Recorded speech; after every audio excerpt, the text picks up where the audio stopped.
Hello दोस्तों, आज हम कंपेयर करने जा रहे हैं होंडा की हॉर्नेट को पल्सर की NS 125 के साथ। देखते हैं कौन सी बाइक ज़्यादा पावरफुल है। वेट के मामले में पल्सर ज़्यादा भारी है हॉर्नेट के कंपैरिजन में। पावर फिगर्स में लगभग दोनों में कुछ ज़्यादा डिफरेंस नहीं है, लगभग सेम सी हैं। दोनों 125 सीसी की बाइकें हैं। देखते हैं दोनों बाइकों में से कौन सी बाइक ज़्यादा पावरफुल है, कौन सी बाइक की ब्रेकिंग ज़्यादा पावरफुल है। इसी वीडियो में दोनों चीज़ें हम चेक करेंगे। पिकअप कौन सी का ज़्यादा है, टॉप स्पीड कौन सी की ज़्यादा है, और साथ ही साथ हम इसी वीडियो में आपको एक लास्ट में एक ओपिनियन भी देंगे कि हमारे हिसाब से नई हॉर्नेट लेना बेटर ऑप्शन है या फिर अभी भी काफ़ी लंबे टाइम से चली आ रही NS 125 ही बेटर है कंपेयर टू होंडा हॉर्नेट। पहले हम दोनों बाइकों की ड्रैग रेस करके देखेंगे, उसके बाद हम दोनों बाइकों का ब्रेकिंग टेस्ट करके देखेंगे और साथ ही साथ इन गियर एक्सेलेरेशन भी चेक कर लेंगे। तो चलिए दोस्तों, करते हैं ड्रैग रेस को स्टार्ट। फर्स्ट टाइम चेक करते हैं कौन सी बाइक का पिकअप और टॉप स्पीड बेटर है। बजाओ, ऑन दे।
पहली जो हमारी रेस थी उसमें होंडा हॉर्नेट पिकअप में भी बेटर थी और टॉप स्पीड में भी आगे रही है।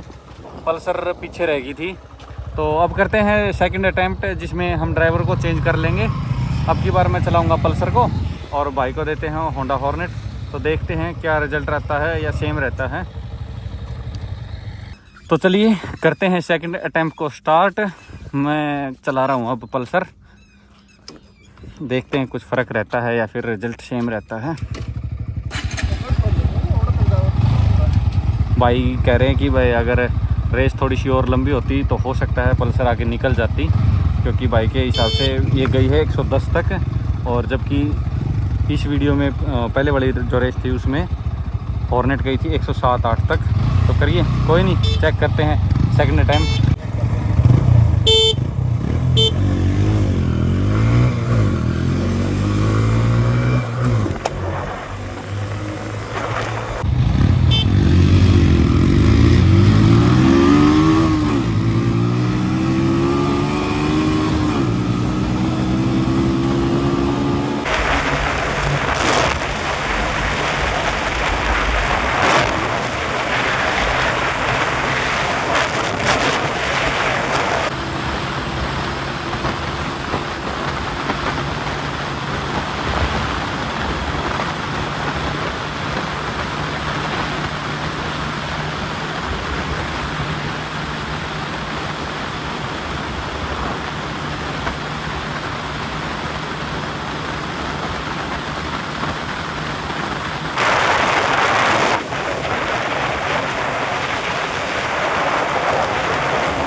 दोनों अटैम्प्ट में होंडा हॉर्नेट ही बेटर रही है परफॉर्मेंस में। एक बार एक अटैम्प्ट और करके देख लेते हैं।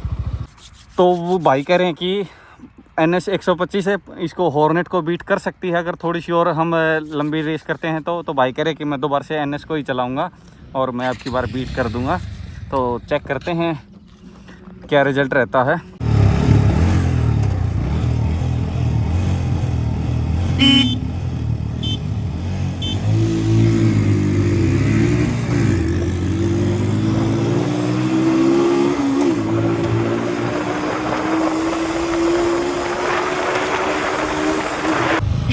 एक पिकअप में तो बीट कर देती है पहले ही।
फायदा नहीं है क्योंकि इतनी दूर तक अगर नाप नहीं पकड़ पाई है तो इससे आगे भी नहीं पकड़ पाएगी पल्सर। बाकी अब की बार मैं करूँगा ट्राई दोबारा से पल्सर को चला के, क्या पता थोड़ा सा चेंज आ जाए रिजल्ट में, क्योंकि बाइक का जो कॉन्फिडेंस था उसके हिसाब से पल्सर की टॉप स्पीड इससे ज़्यादा कह रहे शायद वो चली जा। अब फिर से कर लिए हैं हमने बाइक की चेंज। अब मैं दोबारा से पल्सर पे आ गया हूँ, तो इस रेस में देखते हैं पल्सर बीट कर पाती है या नहीं। अभी तक तो जो हमने 3 राउंड किए हैं, तीनों राउंड में पल्सर हार गई है, हॉर्नेट विन रही है पिकअप में भी और टॉप स्पीड में भी। जो गैप बनता है उसे मतलब कम नहीं कर पाती पल्सर, सेम गैप रहता है।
अगर स्टार्टिंग में पहले या दूसरे गियर तक अगर अच्छा पिकअप ले लेती ना पल्सर, फिर तो बीट कर देती है टॉप एंड में।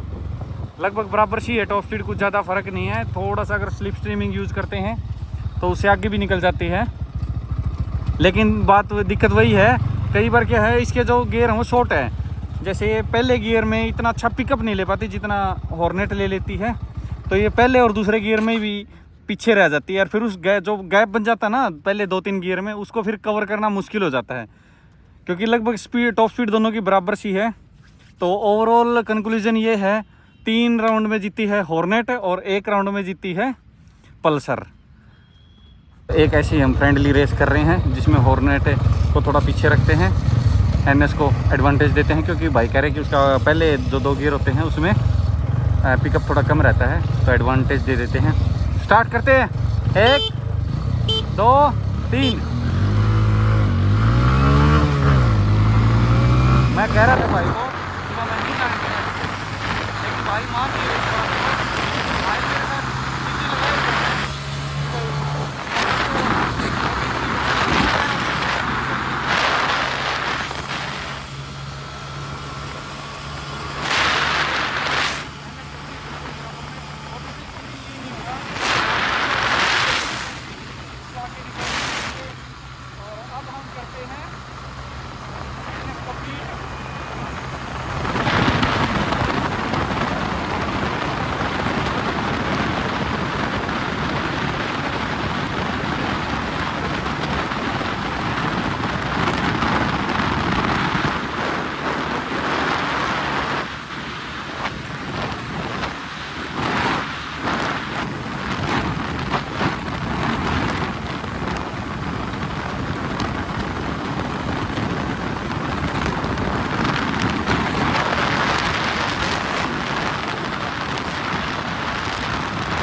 वैसे हमने एक फ्रेंडली रेस करी थी, तो बिल्कुल भी आसपास नहीं है एनएस इसके हॉर्नेट के।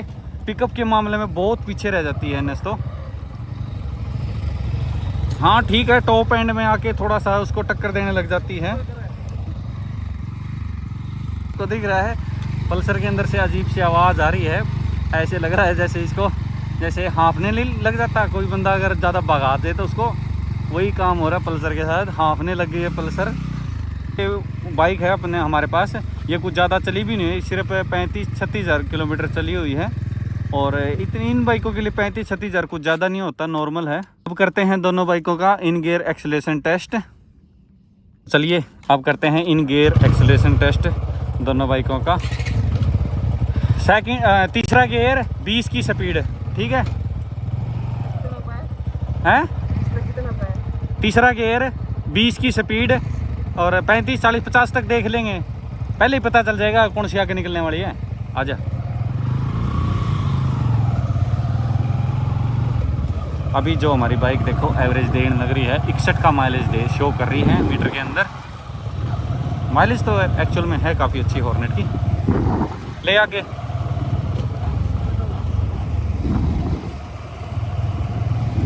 1 2 3।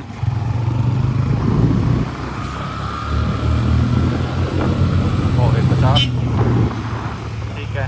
अब चौथा गियर लगा ले, 30 की स्पीड, चौथा गियर 1 2 3।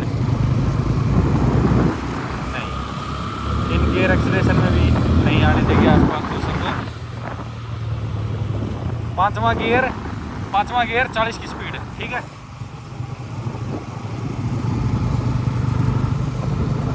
एक, क्या हो गया, 1 2 3।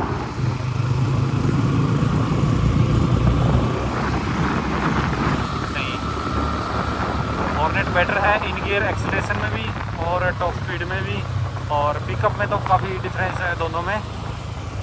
अब चेक करते हैं दोनों बाइकों की ब्रेकिंग। अब करेंगे दोनों बाइकों का ब्रेकिंग टेस्ट।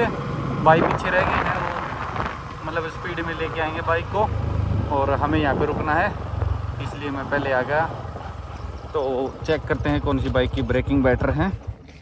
और चेक करने का हमारा तरीका होगा, भाई वहाँ से बाइक को लेके आएंगे लगभग 60 की स्पीड पे, और जैसे ही ये पहली पट्टी स्टार्ट होगी वाइट वाली, यहाँ पे आते ही बाइक ब्रेक लगाना स्टार्ट करेंगे और देखेंगे फिर बाइक कहाँ तक रुकेगी। जहाँ पर वो बाइक रुकेगी वहीं पे उसको छोड़ देंगे, फिर दूसरी बाइक को लेके जाएंगे और फिर दूसरी को सेम तरीके से टेस्ट करेंगे। फिर देखेंगे दोनों बाइक कंपेयर करके कौन सी आगे रुकी है, कौन सी पीछे रुकी है। तो अभी भाई को बोलते हैं आने के लिए। पहले टेस्ट कर रहे हैं हम पल्सर को, NS को, देखते हैं उसकी ब्रेकिंग कैसी है, आ रही है।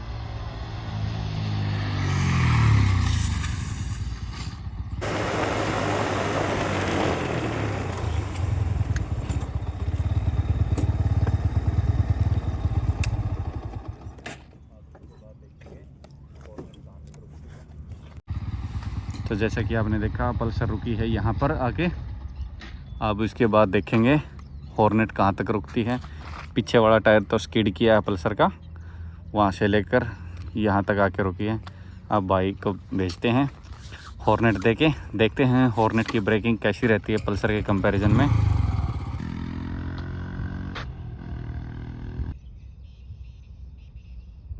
तो अब आ रही है हॉर्नेट, देखते हैं हॉर्नेट की braking compare to Pulsar NS 125 के अच्छी रहती है या उससे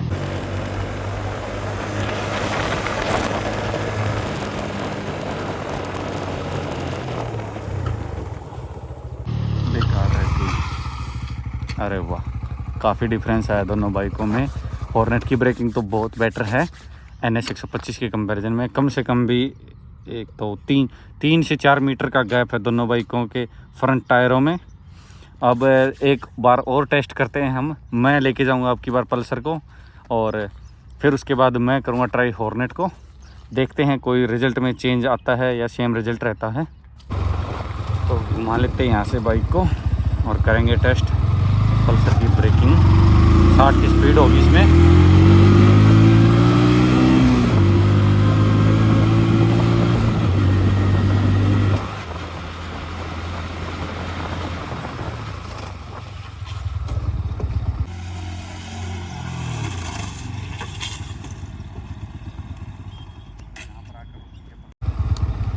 तो यहाँ पर आकर रुकी है पल्सर। हालांकि पहले से थोड़ा सा कम डिस्टेंस लिया है, लेकिन कुछ ज़्यादा फ़र्क भी नहीं आया है। एक तो ये हो कि काफ़ी ज़्यादा फ़र्क आ गया, थोड़ा सा ही फ़र्क आया है। और अब टेस्ट करते हैं हॉर्नेट की। मैं लेके जाता हूँ हॉर्नेट को लेके और टेस्ट करते हैं इसकी ब्रेकिंग। चल पड़ा हूँ मैं वापस, देखते हैं क्या रिजल्ट रहता है।